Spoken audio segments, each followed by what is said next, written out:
അന്റാർട്ടിക്കയിലെ കട്ടിയേറിയ മഞ്ഞുപാളികൾക്ക് അടിയിൽ ഒളിഞ്ഞിരിക്കുന്ന ഭൗമ സവിശേഷതകളും പ്രകൃതിയുടെ രഹസ്യങ്ങളും ശാസ്ത്രലോകത്തിനു മുന്നിൽ തുറന്നുകാട്ടി നാസയും ISROയും കൈകോർത്ത് ചരിത്രപരമായ NISAR NASA ISRO synthetic aperture radar ഉപഗ്രഹം വാർത്തകളിൽ ഇടം നേടുകയാണ്. കിഴക്കൻ അന്റാർട്ടിക്കയിൽ നിന്ന് ഭീമാകാരമായ ഒരു പക്ഷിയുടെ രൂപത്തിന് സമാനമായ അപൂർവ ചിത്രം ബഹിരാകാശത്ത് നിന്ന് അയച്ചതുകൊണ്ടാണ് നൈസാർ അന്താരാഷ്ട്ര ശാസ്ത്ര സമൂഹത്തെയും ബഹിരാകാശ ഗവേഷകരെയും ഒരുപോലെ അത്ഭുതപ്പെടുത്തിയിരിക്കുന്നത്. ഇന്ത്യയുടെ ബഹിരാകാശ ഗവേഷണ സ്ഥാപനമായ ISROയും അമേരിക്കൻ ബഹിരാകാശ ഏജൻസിയായ നാസയും സംയുക്തമായി പുറത്തുവിട്ട റഡാർ ഡാറ്റ അപഗ്രഥിച്ചപ്പോഴാണ് കിലോമീറ്ററുകൾ ആഴമുള്ള മഞ്ഞിനടിയിൽ രൂപപ്പെട്ട ഹമ്മിംഗ് ബേർഡ് ആകൃതി പ്രകടമായത്. ഭൂമിയുടെ തണുത്തുറഞ്ഞ അറ്റങ്ങളിൽ മനുഷ്യ നേത്രങ്ങൾക്കോ സാധാരണ ഉപഗ്രഹ ക്യാമറകൾക്കോ എത്തിപ്പിടിക്കാൻ കഴിയാത്ത ഏതെല്ലാം അത്ഭുത പ്രതിഭാസങ്ങൾ മറിഞ്ഞിരിപ്പുണ്ട് എന്ന് വെളിപ്പെടുത്താനും വരും കാലങ്ങളിൽ മാനവരാശിയെ കാത്തിരിക്കുന്ന കാലാവസ്ഥാ വ്യതിയാനങ്ങളെ മുൻകൂട്ടി തിരിച്ചറിയാനും നൈസാർ ദൗത്യത്തിന് എങ്ങനെ സാധിക്കുമെന്ന് തെളിയിക്കുന്നതാണ് ഈ അപൂർവ നിരീക്ഷണ ചിത്രം. ഈ ചിത്രത്തിന് പിന്നിലെ ശാസ്ത്രീയ തത്വം തികച്ചും വിസ്മയകരമാണ്. കിഴക്കൻ അന്റാർട്ടിക് മഞ്ഞുപാളിക്കുള്ളിലൂടെ തുളച്ചുകയറി കാണാൻ കഴിയുന്ന പർവ്വത ശിഖരത്തിന്റെ ചിത്രം നിർമ്മിക്കാൻ നൈസാറിലെ റഡാർ വിവരങ്ങളാണ് നാസ ഉപയോഗിച്ചത്. ഈ ഡാറ്റ അപഗ്രഥിച്ച US ബഹിരാകാശ ഏജൻസി തന്നെയാണ് മഞ്ഞിനുള്ളിൽ കാണപ്പെടുന്ന ഈ സവിശേഷ ആകൃതിയെ ഹമ്മിംഗ് ബേർഡ് എന്ന് വിശേഷിപ്പിച്ചത്. അന്റാർട്ടിക്കയിലെ കട്ടിയുള്ള ഐസ് പാളികൾക്കിടയിൽ നിന്ന് പുറത്തേക്ക് തള്ളി നിൽക്കുന്ന പർവ്വത ശിഖരത്തിന് മുകളിലൂടെയും വശങ്ങളിലൂടെയും കൂറ്റൻ മഞ്ഞുപാളികൾ സമുദ്രത്തെ ലക്ഷ്യമാക്കി അവിരാമം ഒഴുകുന്നുണ്ട്. അചഞ്ചലമായി നിലകൊള്ളുന്ന പർവ്വത ശിഖരം നീങ്ങിക്കൊണ്ടിരിക്കുന്ന മഞ്ഞുപാളികൾക്ക് തടസ്സമായി നിൽക്കുമ്പോൾ അവിടെ വറ്റാത്ത മർദ്ദവും അതിശക്തമായ സമ്മർദ്ദവും അനുഭവപ്പെടുന്നു. ഈ പ്രക്രിയയുടെ ഫലമായി മഞ്ഞിന്റെ ഉപരിതലത്തിലും ആഴത്തിലും കൂറ്റൻ വിള്ളലുകൾ ഉണ്ടാകുന്നു. റഡാർ തരംഗങ്ങൾ ഉപയോഗിച്ച് നിർമ്മിച്ച ചിത്രങ്ങളിൽ ഈ വിള്ളലുകളും പർവ്വതത്തിന്റെ അരികുകളും ചേർന്ന് ചിറകു വിരിച്ചു നിൽക്കുന്ന ഒരു ഹമ്മിംഗ് ബേർഡിന്റെ രൂപത്തിൽ തെളിയുകയായിരുന്നു. ധ്രുവ പ്രദേശങ്ങളിലെ ഹിമാനികൾ എങ്ങനെയാണ് കാലാനുസൃതമായി ചലിക്കുന്നത് എന്നും സമുദ്രങ്ങളിലേക്ക് മഞ്ഞുപാളികൾ തെന്നിമാറുന്നത് ഏത് വേഗതയിലാണെന്നും മനസ്സിലാക്കാൻ ആവശ്യമായ അത്യാവശ്യ വിവരങ്ങൾ ഈ ചിത്രത്തിൽ അടങ്ങിയിട്ടുണ്ട്. സാധാരണ ക്യാമറകൾ പ്രകാശത്തെ ആശ്രയിച്ച് ചിത്രങ്ങൾ എടുക്കുമ്പോൾ നൈസാർ ഉപഗ്രഹം ഭൂമിയിലേക്ക് പ്രത്യേക മൈക്രോവേവ് റഡാർ തരംഗങ്ങളാണ് അയക്കുന്നത്. ഇവ ഭൂമിയിൽ തട്ടി തിരികെ വരുമ്പോഴേക്കുണ്ടാകുന്ന പ്രതിഫലനങ്ങളെയും ചിതറലുകളെയും അപഗ്രഥിച്ചാണ് അന്തിമ ചിത്രം നിർമ്മിക്കുന്നത്. ചിത്രത്തിലെ വിവിധ നിറങ്ങൾക്ക് കൃത്യമായ ശാസ്ത്രീയ അർത്ഥമുണ്ട്. റഡാർ തരംഗങ്ങൾ മിനുസമാർന്നതും സമതലവുമായ മഞ്ഞുപാളികളിൽ തട്ടി തിരികെ ഉപഗ്രഹത്തിൽ എത്തുമ്പോൾ അത് മജന്ത നിറത്തിൽ അടയാളപ്പെടുന്നു. എന്നാൽ മഞ്ഞിന്റെ ആഴങ്ങളിലേക്ക് തുളച്ചു കയറുകയോ വിള്ളലുകളിലും പർവ്വത അരികുകളിലും തട്ടി പല പ്രദേശത്തിലേക്ക് ചിതറുകയോ ചെയ്യുന്ന തരംഗങ്ങളെ പച്ച നിറത്തിലാണ് കാണപ്പെടുന്നത്. ഇനി സമതലമായ പ്രദേശത്ത് നിന്നുള്ള സമ്പർക്കവും അസമമായ വിള്ളലുകളിൽ നിന്നുള്ള ചിതറലും ഒരുപോലെ ശക്തമായി നടക്കുന്ന ഇടങ്ങൾ തിളങ്ങുന്ന വെള്ള നിറത്തിലും ദൃശ്യമാകുന്നു. അമേരിക്കൻ ബഹിരാകാശ ഏജൻസിയായ നാസയും ഇന്ത്യൻ ബഹിരാകാശ ഗവേഷണ സ്ഥാപനമായ ISROയും ചേർന്ന് യാഥാർത്ഥ്യമാക്കിയ ഏറ്റവും ചിലവേറിയ ഭൗമ നിരീക്ഷണ ദൗത്യങ്ങളിൽ ഒന്നാണ് നൈസാർ. ഒരു പിക്കപ്പ് ട്രക്കിന്റെ വലിപ്പമുള്ള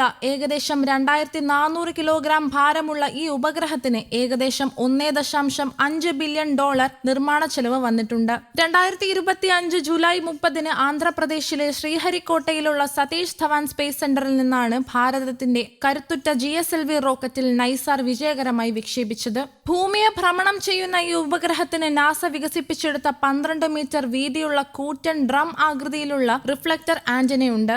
നാസ ഇതുവരെ ബഹിരാകാശത്തേക്ക് അയച്ചിട്ടുള്ളതിൽ വെച്ച് ഏറ്റവും വലിയ റഡാർ ആന്റന റിഫ്ലക്ടറാണിത്. ലോക ബഹിരാകാശ ചരിത്രത്തിൽ തന്നെ 2 വ്യത്യസ്ത റഡാർ ഫ്രീക്വൻസികൾ സമന്വയിപ്പിച്ച ആദ്യത്തെ ഉപഗ്രഹം എന്ന അപൂർവ നേട്ടം നൈസാറിന് സ്വന്തമാണ്. ഇതിൽ നാസ നിർമ്മിച്ച L-ബാൻഡ് റഡാർ ദൈർഘ്യമേറിയ തരംഗ ദൈർഘ്യമുള്ളതാണ്. കനത്ത വനമേഖലകളിലൂടെയും വൻ വൃക്ഷത്തലപ്പുകളിലൂടെയും ആഴത്തിലുള്ള മഞ്ഞുപാളികളിലൂടെയും തുളച്ചുകയറി അതിനിടയിലുള്ള ഭൗമഘടന മനസ്സിലാക്കാൻ L-ബാൻഡിന് സാധിക്കും.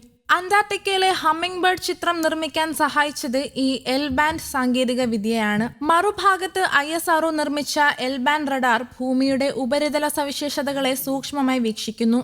കർഷകരുടെ വിളകൾ, കുറ്റിച്ചെടികൾ, കൃഷിഭൂമിയിലെ മണ്ണിന്റെ ഈർപ്പം എന്നിവ കൃത്യതയോടെ കണക്കാക്കാൻ ISROയുടെ L-ബാൻഡ് റഡാർ സഹായിക്കുന്നു. അന്റാർട്ടിക്കയിലെ കിലോമീറ്ററുകൾ കട്ടിയുള്ള മഞ്ഞുപാളികൾക്ക് അടിയിൽ വിശാലമായ ഒരു ലോകം തന്നെ ഒളിഞ്ഞിരിപ്പുണ്ട്. മൈലുകളോളം നീണ്ടുകിടക്കുന്ന ഉപരിതലത്തിന് താഴെയുള്ള കൂറ്റൻ പർവ്വതനിരകൾ, നൂറുകണക്കിന് അന്റാർട്ടിക് മഞ്ഞുനദി തടാകങ്ങൾ, ഉപരിതലത്തിനടിയിലൂടെ അതിവേഗം ഒഴുകുന്ന കൂറ്റൻ നദികൾ എന്നിവയൊക്കെ ശാസ്ത്രലോകം തിരിച്ചറിഞ്ഞിട്ടുണ്ട്. ലക്ഷക്കണക്കിന് വർഷങ്ങളായി സൂര്യപ്രകാശമേൽക്കാതെ മഞ്ഞിനടി ഭൂമിക്കടിയിൽ കഴിയുന്ന ഇത്തരം തടാകങ്ങളിലും നദികളിലും അപൂർവമായ ബാക്ടീരിയകളും സൂക്ഷ്മജീവികളും നിലനിൽക്കുന്നുണ്ടെന്നാണ് പഠനങ്ങൾ വ്യക്തമാക്കുന്നത്. നൈസാറിന്റെ നിരീക്ഷണ സാങ്കേതിക വിദ്യകളിലൂടെ ഇത്തരം അത്ഭുത ലോകങ്ങളെക്കുറിച്ച് കൂടുതൽ തെളിവുകൾ ഇനി ലഭ്യമാകും. നൈസാർ ഉപഗ്രഹം വെറും ഒരു ധ്രുവ പ്രദേശ നിരീക്ഷണ ഉപഗ്രഹം മാത്രമല്ല, മറിച്ച് മനുഷ്യരാശിയുടെ ദൈനംദിന ജീവിതത്തെയും സുരക്ഷയെയും സഹായിക്കുന്ന മികച്ച ഒരു സാങ്കേതിക മുന്നേറ്റം തന്നെയാണ്. പ്രകൃതി ദുരന്ത നിവാരണ രംഗത്ത് ഇത് വലിയ വിപ്ലവമാണ് സൃഷ്ടിക്കുന്നത്.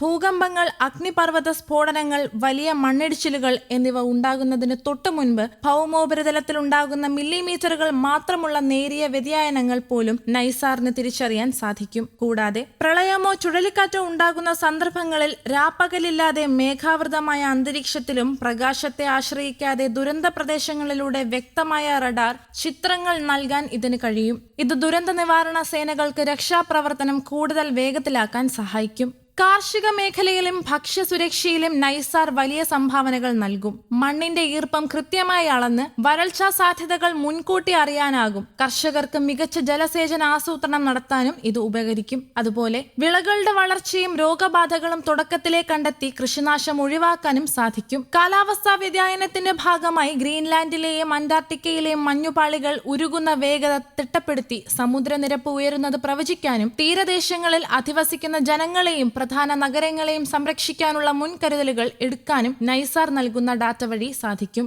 വനമേഖലകളിലെ വിനാശകാരികളായ കാട്ടുതീയും അനധികൃത വനനശീകരണവും വേഗത്തിൽ കണ്ടെത്താൻ നാസയുടെ എൽ-ബാൻഡ് റഡാറിന് സാധിക്കും.